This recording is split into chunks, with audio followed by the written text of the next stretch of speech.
Bem-vindos. O PCP anunciou esta segunda-feira que irá votar contra o Orçamento do Estado para 2022. Temos connosco hoje Leonardo Ralha, subdiretor do Jornal Económico, responsável pela área de política, para perceber as consequências desta decisão. Leonardo, a pressão da ameaça do voto contra o orçamento dos ex-parceiros de Geringonça tem vindo a aumentar todos os anos. Podemos ficar surpreendidos pela decisão do PCP ou era alguma coisa que o discurso do partido já vinha a sinalizar há algum tempo? Eu, pela minha parte, tenho que confessar que estou surpreendido.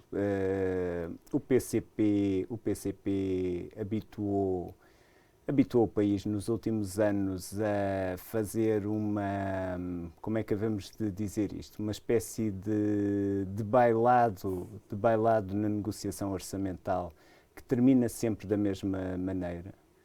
Eu cheguei a escrever neste jornal que António Costa era o mestre da ausência de suspense no que toca ao orçamento, mas aparentemente chegou o momento em que os argumentistas se rebelaram e criaram aqui um novo caminho em que colocaram a fasquia tão elevada, pelo menos na visão de António Costa, no que toca às exigências, que se põe como uma possibilidade clara que este orçamento não seja aprovado.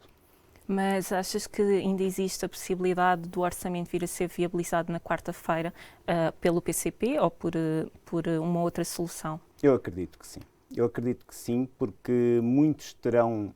O que aqui está em causa é que cada um dos intervenientes neste processo está a pensar no que tem a ganhar com um cenário de dissolução da Assembleia ou de manutenção da atual situação. E nisso não é muito claro. Nada garante aos partidos que têm apoiado os executivos de António Costa que, neste momento, ir para eleições antecipadas seja mais vantajoso do que será fazer as legislativas em 2023, como seria normal se a legislativa fosse até ao fim. E no meio dessas expectativas, também das expectativas do próprio António Costa e do PS, que sabem quanto é que poderão dar, quanto poderão ceder ainda para conseguir um orçamento que seja tanto possível de contas certas, mas que permita continuar a governação. Eu penso que no encontro entre essas duas forças, é possível que ainda tenhamos uma reviravolta, um plot twist de última hora. Mas caso essa reviravolta não aconteça, que cenários é que se seguem em termos políticos para o governo e que Marcelo Rebelo de Sousa já disse que a Assembleia será dissolvida se o orçamento não for aprovado? Eu penso que não tem outra opção. A Assembleia será muito provavelmente dissolvida. Não acredito num cenário em que António Costa se demita. Não acredito que isso fosse mudar nada. Não acredito mesmo que se pusesse a hipótese de um outro primeiro-ministro do PS ser mais acomodativo das exigências do PCP e do Bloco.